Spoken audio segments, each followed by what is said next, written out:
Alright, to make this quick, I'm gonna run through Twisted Metal 3 and 4. I don't know if Rob Zombie is just gonna start playing randomly and bring this video crashing down.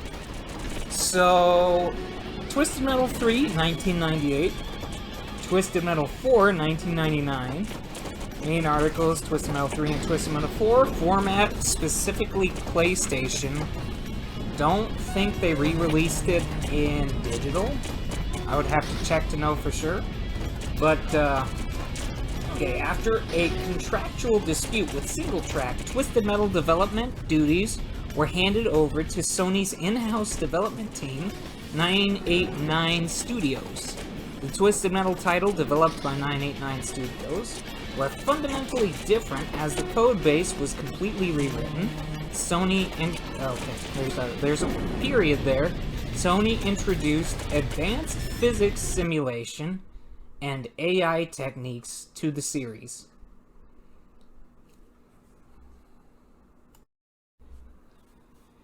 David Jaffe, co-creator of the series, once expressed his displeasure at these two iterations of the game series and was reported to have said, "In and of themselves, they're good games. They're just not good Twisted Metal games," which,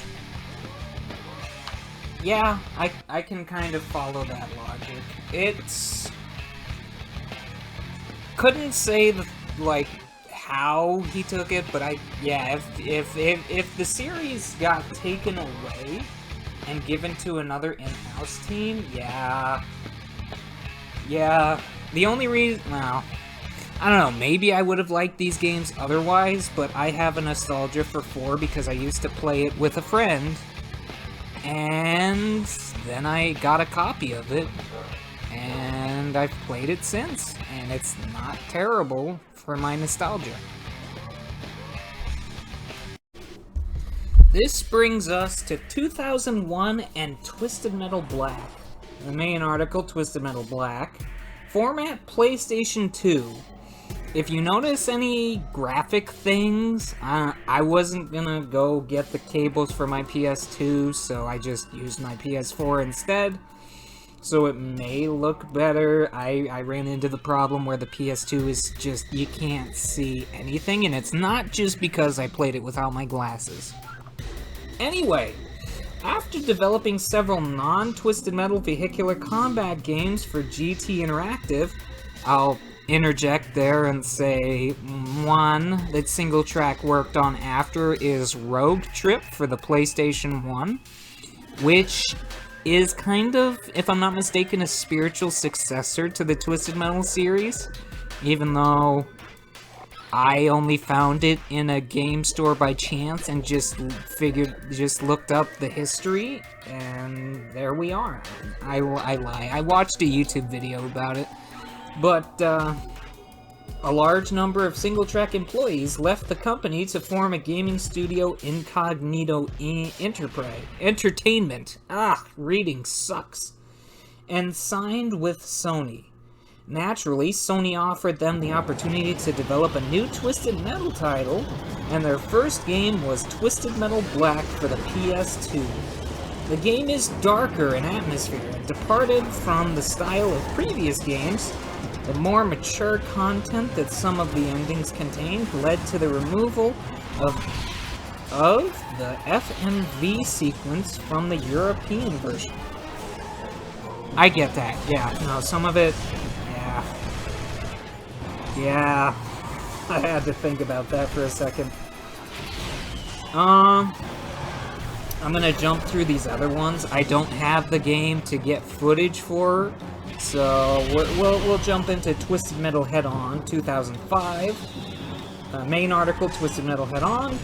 Format, PlayStation Portable. I'm kind of upset about this. I did buy Twisted Metal Head-On for the PSP, thinking it would work on my PS3, and it says PSP on the store. So I can't play it, which is probably good for my thumbs, but bad for my heart. Anyway, despite the return of SingleTrac / Incognito with 2001's Twisted Metal Black, they still had yet to deliver a true sequel to Twisted Metal 2. With the PSP, Incognito created a game that picks up where Twisted Metal 2 left off. I didn't know that, actually. If that's true, it makes me want to play Head-On even more. Then you have the Extra Twisted Edition, which is the one I'm currently looking for, from 2008. Format, PlayStation 2. In February 2008, Eat, Sleep, Play, the original developers of the Twisted Metal franchise, released Twisted Metal Head-On to the PlayStation 2. However, this port featured much more than the PSP version, most notably including Twisted Metal Lost, from the unreleased incomplete Twisted Metal Black 2, aka Twisted Metal Harbor City. There is a whole history behind that. I'm not going to get into it. Continuing, bonus features included code to download the soundtrack. Cool. A half-hour documentary with the original developers called Dark Past. Cool. A walk-around tour, not a game, by controlling Sweet Tooth, as well as the never-released live-action ending videos of all the characters from the original Twisted Metal. Which, I've seen some of those. It's fine. It's fine. Comments withheld. Spin-off games.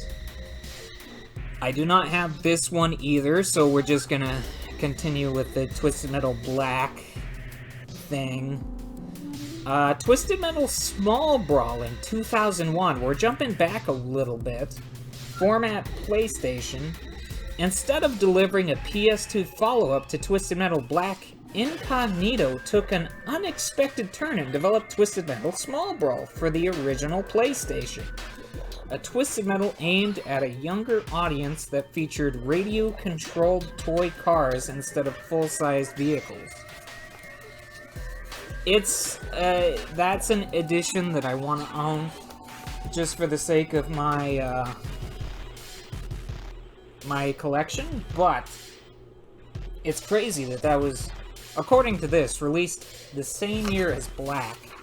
They literally released a mature game and a game that I don't know all the ins and outs, but it might as well have been E. I don't know. I'll have to look it up more. And again, leaving it on Black. Twisted Metal Black Online 2002, a year after Black was released. Format, PlayStation 2. Sorry, my nose is getting stuffy. Simply an online version of Twisted Metal Black.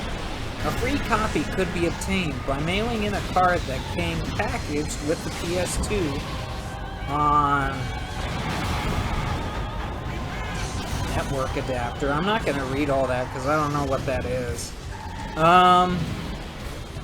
After Sony stopped offering the disc, it was later included in subsequential reissues of Twisted Metal Black on Greatest Hits. In a 2-disc set. The servers to the game, I'm imagining that's supposed to be however. It says Hapoop. I'm pretty sure that's a typo. Since been bleeped on. Wikipedia, everybody. I think that's supposed to say the servers to the game have been shut down. But someone got in here and just whatever.